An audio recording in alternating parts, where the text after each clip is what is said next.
Well, I'm excited to welcome back these ladies and Sean, who will be here shortly. He's just upstairs for a number of reasons. In our last panel, we heard a lot about getting the internship. A lot of, let's say, things at the start of your career.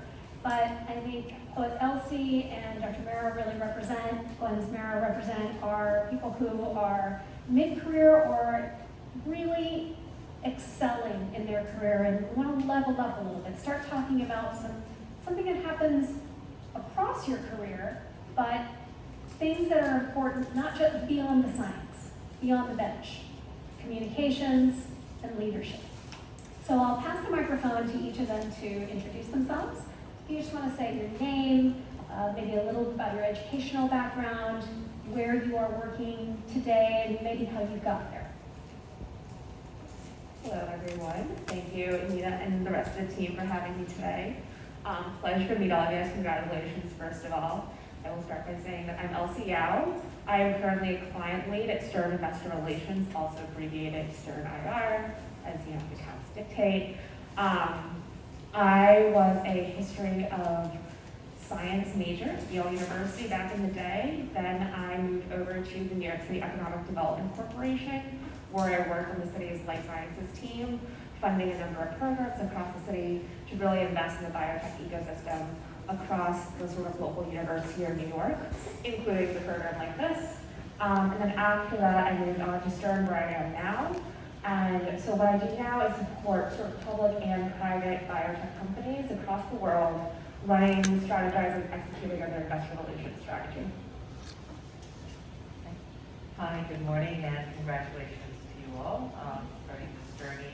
My name is Glenn Samara. I am currently the director of Biolabs at NYU Langone. Biolabs is an incubator that's residing in Hudson Square / Soho, and we provide resources and space for about 33 companies and growing right now, and most of these companies are early stage companies that generally just received their first round of funding, and they've got to meet milestones and get on with the business of developing a product, growing a team, getting investments, and scaling. I arrived at this juncture, I think, in a very unorthodox, non-conventional manner.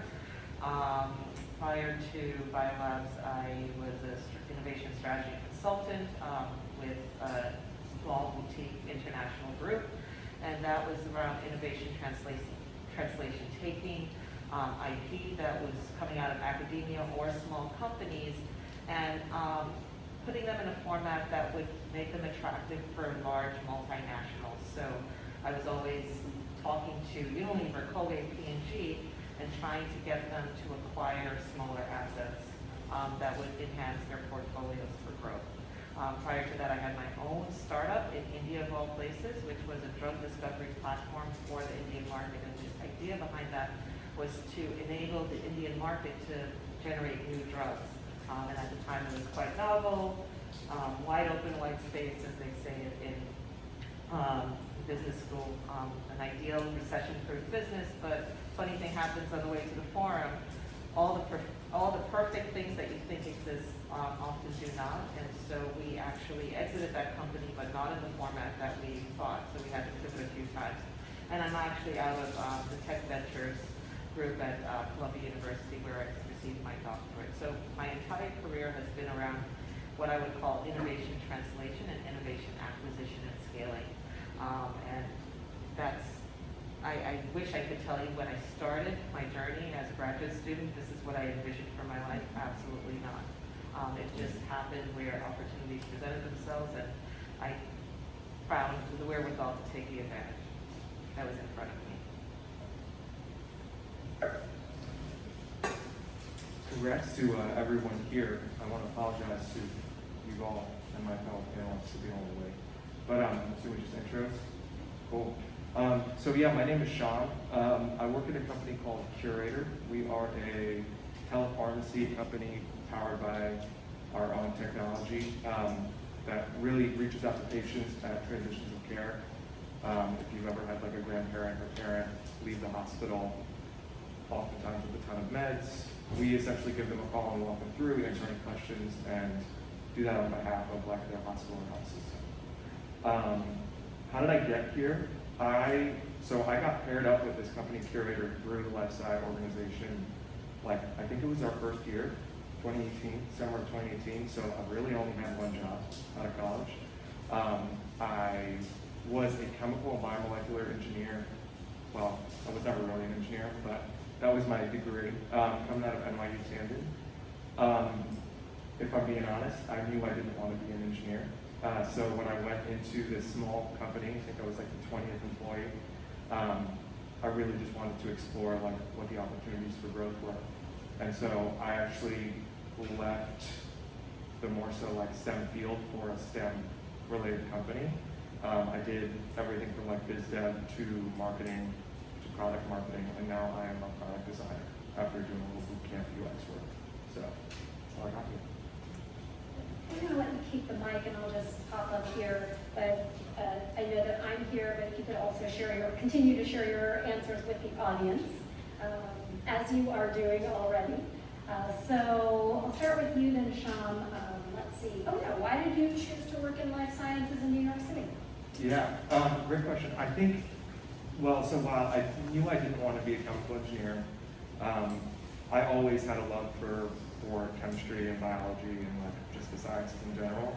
I also think that when I was graduating school, like that summer or that spring semester, I participated in one of the NYU like startup competitions. I just really loved the energy and like what it looked like validating the market and like thinking about bringing a product to market. So I knew that I wanted to be at a smaller organization. What was really tough though was actually just finding like biotech or like health tech related companies in New York. I think when people often look for those options, it's like, oh, I have to go to Jersey, or I have to go to Boston, or I have to go to San Francisco, which I did not want to do. And so the LifeSci organization, you know, like the matchmaking that it got to play, I got to look at like 2 or 3 different internships, which was really cool. But yeah, I think there's a lot of like small companies. There's a lot more opportunities here, even now than there were like 4 or 5 years ago. But they've always been here. It's just they're super small. I mean, they're wider and really it's a big one.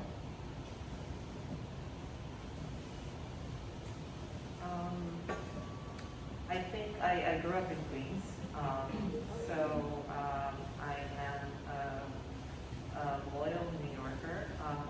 I left for college and came back. Left for India, I came back. It's home and it's where I feel most comfortable, and I love the energy and ways of being of New York compared to other cities. I've visited and lived in many cities around the world, and this is by far one of the most engaging, creative, frantic, I would say momentum-driven places on the earth. And I do this newsletter for BioLabs, and it dawned on me that we deal with a lot of people who break rules, and rather than see it as necessarily a hurdle that we have to overcome, I saw it as a get to have. We get to have founders and teams that are constantly looking at ways to get to where they want to go, and finding the fastest path, and that's New York. And I think this is why we are here.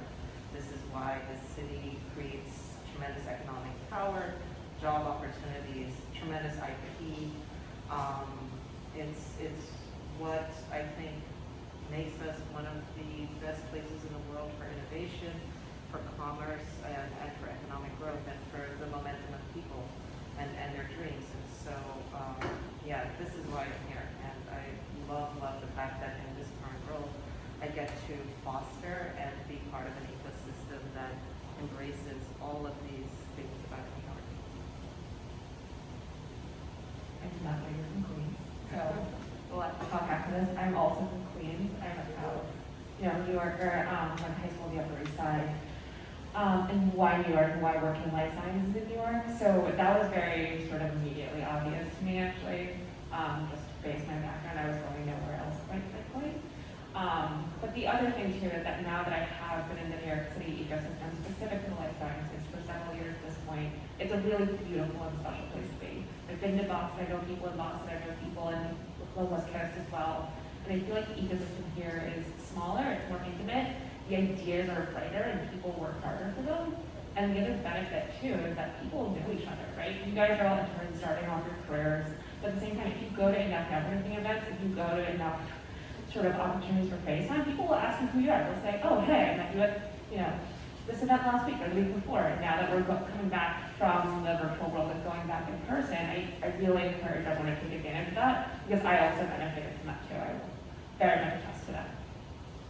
And then sort of last but not least, I think it's really easy when you're in biotech to sort of sit in your own seat and sort of think about your work, whether it's in my case IR or in many cases here science or finance or whatever it is. But in New York City, you realize that all of the resources you need to create and evolve a successful biotech company from the bench to your 500,000 square foot space or whatnot.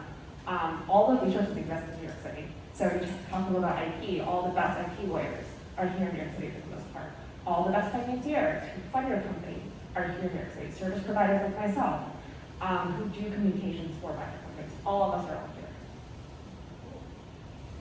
Excellent. That sounds like a very ringing endorsement for New York City over all those other places. So you mentioned getting a few other skill sets. You mentioned financial services, IP. I'd like to ask you, how much of your time is actually spent doing science or engineering versus other? Maybe even in science. So what percentage of your time is spent doing science, engineering, communication, leadership? And if there's another other that I'm missing, feel free to bring that in. That's a great question. So I have no hard science background whatsoever, so I spend 90% of my time doing science, quite frankly. So to all the smarter folks in the room who actually do science, kudos. I spend a lot of time learning about science, actually. So a big part of my job in IR is working with the scope of companies that I work with, all of whom, by the way, are at the very cutting edge of science, and saying, what are you doing today? What does your company look like? What does the science look like? What are we talking about now, today, and tomorrow? And then distilling that into an investor presentation or a press release. So literally this morning I was looking at a poster, some cell therapy poster that's getting presented in 2 weeks, and trying to look at the charts, trying to look at the bullet points, and thinking about what are the top line messages that go into a press release, that investors open your press release, read your press release, maybe look at your poster, and then actually call you up and see if they want to invest in your company, which is critical because that takes you to the next stage of growth. That's just sort of one example of how communication plays a role. And I guess leadership too is also a big component, right? So you have to be in those shoes and talk to all the different people who wrote the poster, who are going to review your press release, who are going to finally approve it, and that in and of itself is a leadership exercise. So I think by definition, my role is a leadership role. So I manage a team, and I have to manage a community of 140 people and 33 companies. And this is a very diverse community demographically, and also in terms of the space in the world that they're trying to address. So we've got therapeutics, we've got precision fermentation companies, some data mining and algorithm development companies, and everything in between. And we have an international community as well. Not everyone's from New York or even the US. So communication becomes vital in making sure that all of this runs smoothly, whether it be communicating with the team or communicating with the resident members. The other thing that's really interesting about my role is leadership, but I actually have 3 major stakeholders. So my role is dictated by NYU Langone, EDC, Life Science Group, as well as BMS, which is a founding sponsor. And so you can imagine one of these Greek creatures with 3 heads and 1 body. And I'm at the nexus. And so at that nexus is, of course, ways of leading and also fundamentally ways of communicating, and my communication is generally structured in capturing positive news and disseminating it as much as possible to maintain the emotional kinetics of our space and our stakeholders. And the other is around preventing and dealing with headwinds and hurdles as they show up. And that's something that often requires passion, but also you have to identify when a dispassionate interaction is needed. And I can give tons of examples of this. Foundational to all of this, which most people don't talk about, is management of liability. We are in a state, we're in a country where liability management for commercial enterprises is crucial. And so the communication has to be such that it does not change the liability dynamic. And that's something that I think most people don't think about as they navigate their careers until it's right in front of them and it's way too late. The other thing that I think that's really important is I'm a former scientist, but science is very much a minor part of my work. But science plays a foundational role of how I navigate my work, because the ways of thinking, being, analyzing, just approaching problems, I received from graduate school. And so I miss that engagement, that critical engagement with every piece of information. Is something that I try to maintain. So for example, I started Journal Club just so that I could have that practice and keep using that muscle of critical thinking. But it's just something that evolves with time and with every situation that presents itself.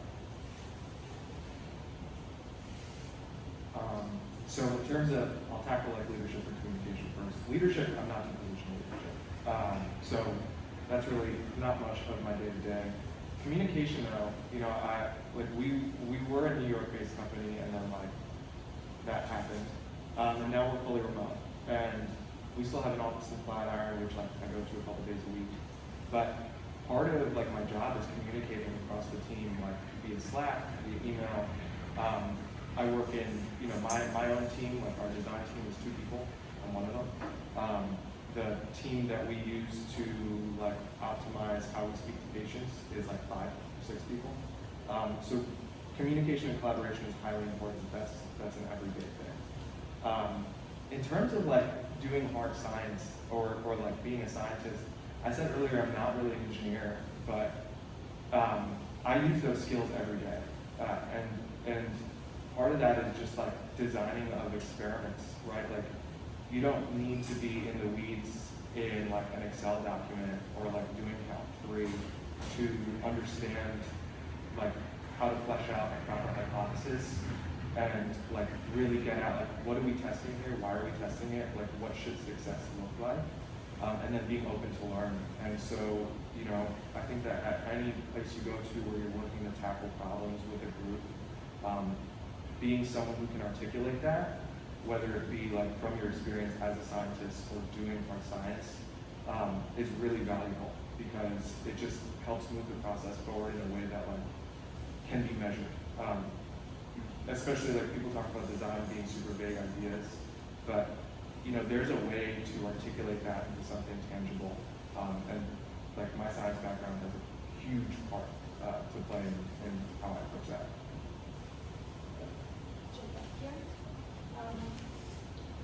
How would you suggest that interns gain experience in communications and leadership this summer?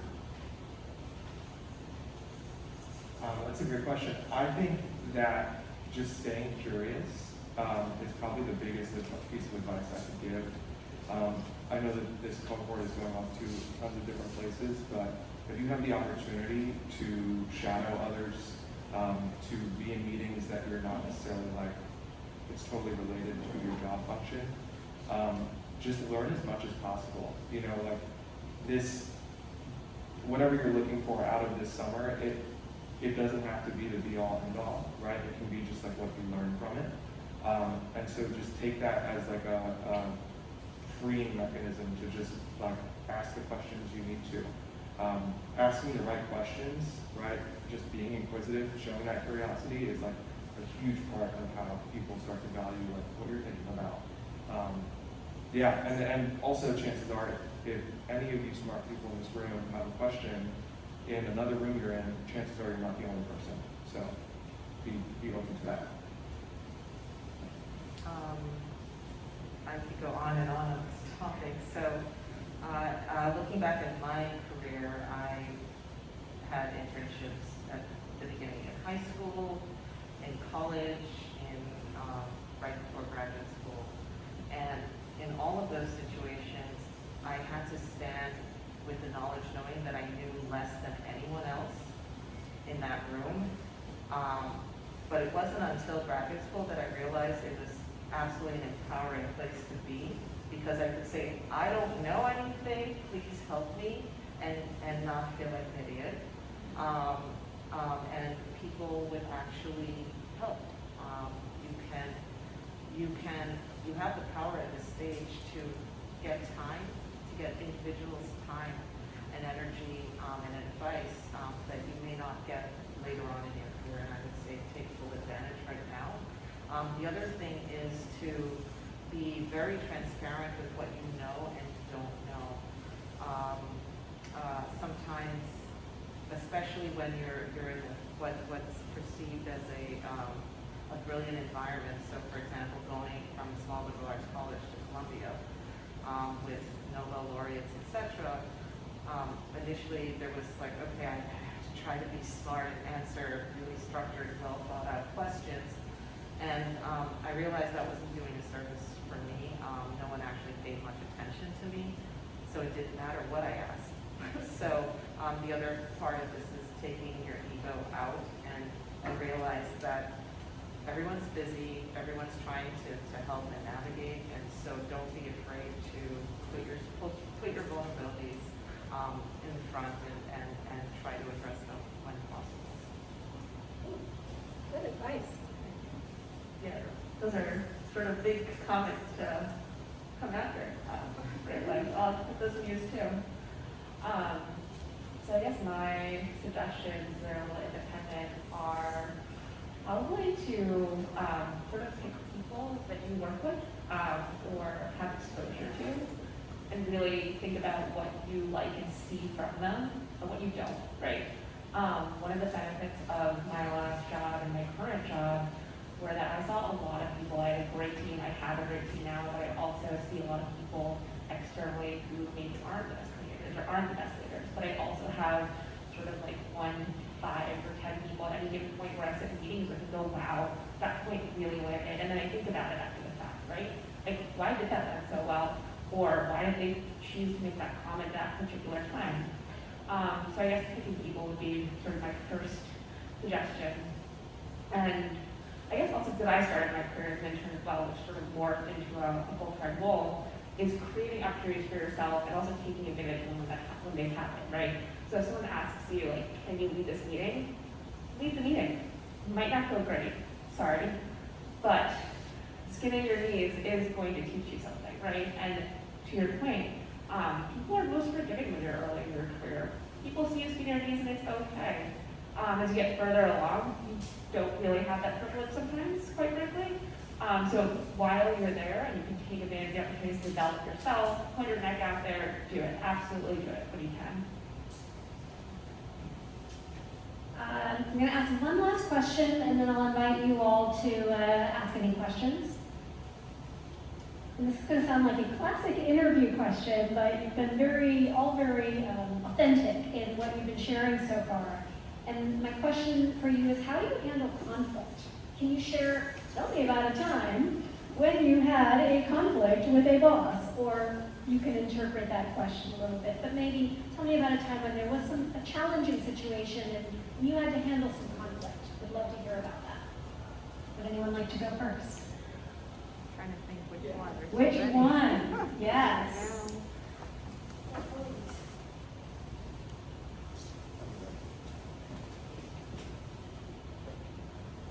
Okay, so I don't necessarily have a specific example here, but I do think that like handling feedback is probably one of the toughest things to do at work when It's not, it doesn't have to do necessarily like with what you're doing day to day, right? Because it has a lot to do with like what your relationships are with others, how you're working with as a team. So I think that this, what I would say is twofold. One, people are really good at noticing feedback when it's bad, and we're really good at giving positive feedback. So like if you have a chance to like be in a team where you can start a culture of both positive feedback in real time and also constructive, I think that just helps. So that the only time you're ever speaking to someone is not because you have a problem with them or you wish something went another way. It's both, right? This is all for the growth of yourself and the team. The other side to it is, you know, when you do have to give constructive feedback or receive it, I think getting ahead of the problem early has always been key for me, right? Like, you know, when sometimes you can see a problem on the horizon, and addressing it earlier when it's like the snowball as opposed to later when it's, I don't know the analogy, it's the bigger snowball, is really just a lot easier and let's say more fair to mitigate for everyone involved. So yeah. So it's a really good question, and I think I'd like to take the opportunity to break it down a little bit. So when I think of conflict, there are three or four types of conflict. One, it's where you want something and someone wants the opposite, and there needs to be resolution. You can think of, you know, politics and the extremes of that. Then there is where someone is actually passively or intentionally impeding something that you have to do for your work. It's not necessarily a conflict, but it's an impediment. And then there's just someone or a situation making you feel uncomfortable. You can go about your day and your life, but it's just uncomfortable. And the way you deal with each of those, you know, they're I would say it really depends on the context, the individual, but again, this theme of being transparent and vulnerable is very important. I think when you're communicating in an emotional situation, it's really key to, number one, try to understand where the other person's coming from, but also have a great understanding of where you're coming from and where you need to go. What are you trying to get out of this situation and this communication? And what is a nice to have and what is a have to have? Because compromise is foundational to resolving conflicts. In a case where someone is against you, trying to enroll them is usually the first step.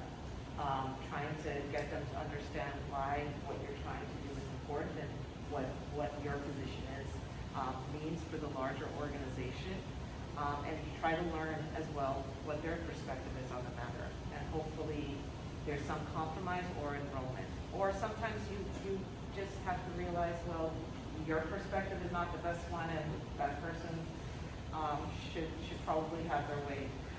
In the situation where someone's just making you uncomfortable, that's a lot harder to deal with, and that's one where you likely have to figure out what it is specifically that is triggering the discomfort and communicate that to that individual very clearly.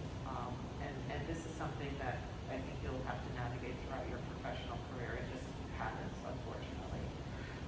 The other one where someone's an impediment, where you are trying to execute and someone's physically or making rules or whatever to block you.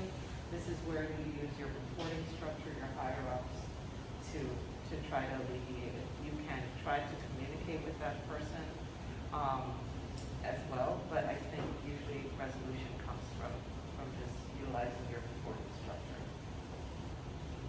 And also, one of the best advice I ever got from a mentor was telling me that rocks are hard, water's wet, and you do not know, nor should you care what other people think.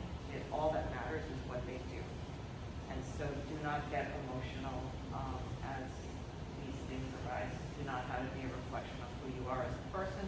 who the other person is as a person. Everyone is trying to, navigate this world as best they can, and that's just the way it is. And so trying to make sure psychologically you're okay is probably the best bet. Yeah, I honestly don't think I have much more to add. That was a very comprehensive view. And it's just really echoing some of your comments there. I think it's mostly thinking about sort of what the people across the table have in mind, understanding them from a human capacity too, right? People are all doing their jobs, we all get paid to do something to some extent, but then there's also, people who are saying things. And also knowing when to walk away. Like, what is that line for you? Like, what are you willing to give? What do you need to get out of the conversation? And what are you just willing to lose at the end of the day? So that I can give you all some positive feedback. Thank you. Wow, you have been very generous with your recommendations, your experience, your advice. I hope that gives me some license, to do some critical feedback. No, I'm kidding, joking, totally joking. Now would like to see if anybody has questions. I see a couple in the back, so Annalise, and then, I don't remember your name, I'm sorry.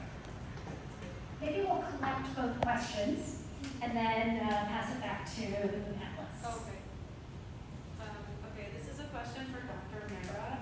So you have been at a startup and now you're overseeing startups. As someone who's going to be doing an internship as a startup and would like to use this experience maybe to move into more of a leadership position, what benefits do you think there are to working in a startup and how can I use them, I guess, in the future? What can I learn? I guess. And I'll collect the second question. This is a question for everybody. I want to expand upon Anita's penultimate question about how do you so for example, if I'm an intern who has responsibilities where I mostly sit behind the screen, how do I showcase those communication and leadership skills? And I have one more question for Shyam. I'm currently pursuing the chemical engineering degree right now, so I just wanted to ask, what science did you look for when you wanted to pivot away from an engineering degree, and what steps should I look for if I want to also pursue a different passion?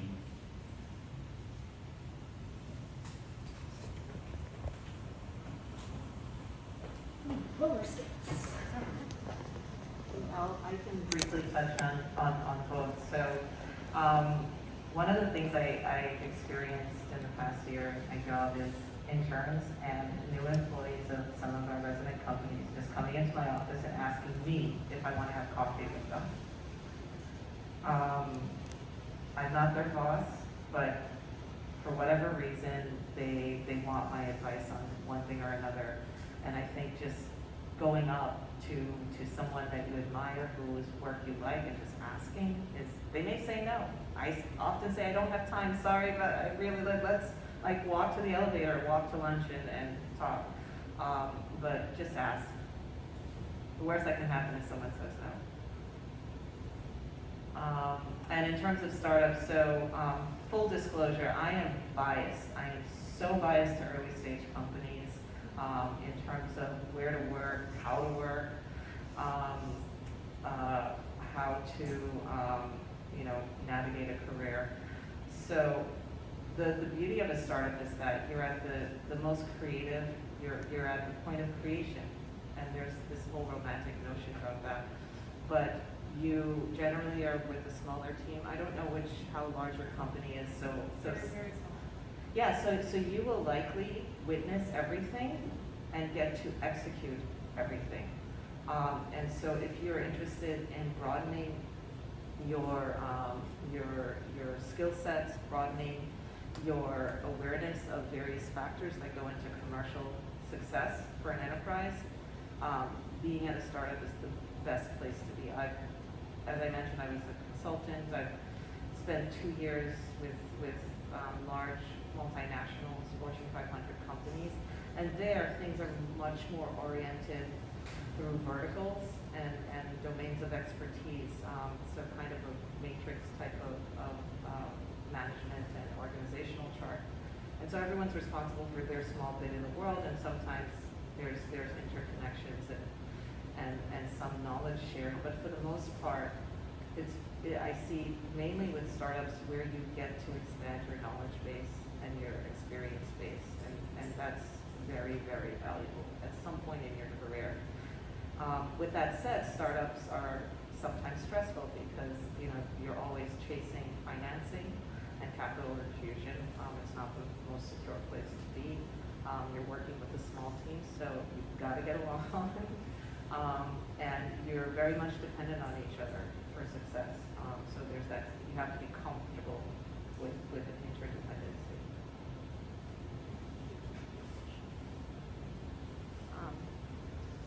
All right. Trying to answer each question. So the first bit about gaining maybe FaceTime communication, leadership skills right from behind the screen. Being at a fully remote company now, I think it is tough. It is different than being able to be somewhere where you can walk into an office and really ask for people's time. But there are ways to do that, via Slack or via like virtual communication methods. And I will say, like, people love to be asked how they got to where they are. And they may or may not have the time to answer you, but like they'll remember that you asked. And so I think, like something I said earlier, just stay curious about that and be open to asking questions in the directions that you're curious to grow. And then the specific question, we can talk more later if you want to come find me, but I think if I knew the exact signs when I was still in college, I probably wouldn't have finished with that degree. But I will say that, like, and this maybe even veers into like the startup realm question. Every opportunity I looked at post-college, I didn't look at as like, oh, this is where I want to end up. I looked at it as an opportunity to grow. And so, being at a smaller stage company, having multiple positions there, and really growing with the company, that always felt very valuable to me because I knew I was still learning things. I knew that each step I took, it felt more right. And then personally for me, like being given the opportunity to pursue like, a UX bootcamp, to go really dive into where I really wanted to be was very helpful. But we can like talk more to it.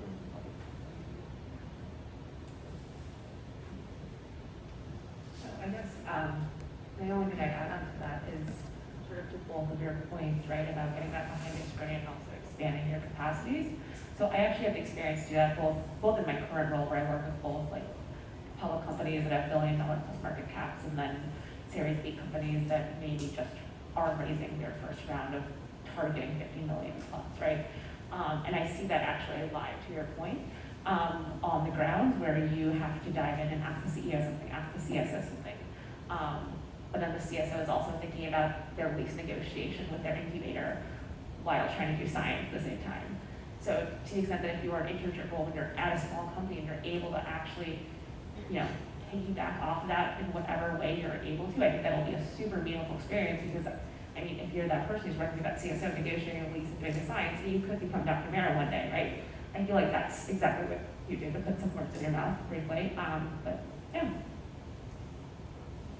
Oh, I also wanted to add, volunteer to be the note taker for meetings.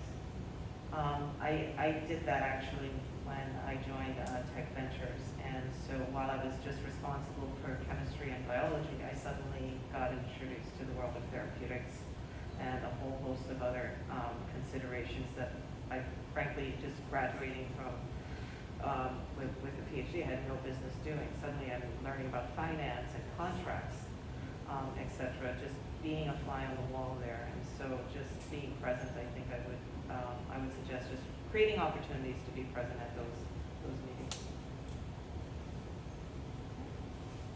Dr. Merritt, it is 12, so I can go. Okay. So we'll take this last question because I know some of our panelists need to go.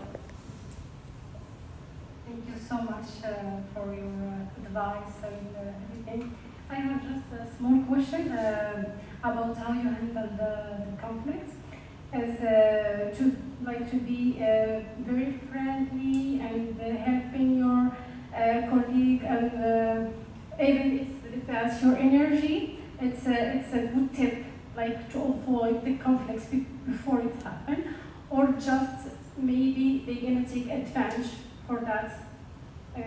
What's the good advice about this? Because I like to help people, I like to help my colleague. Even it's not my task, I can help them, for example, but I don't know what's the reaction. It's gonna take more advantages for that, or it's gonna just be good thing for our team.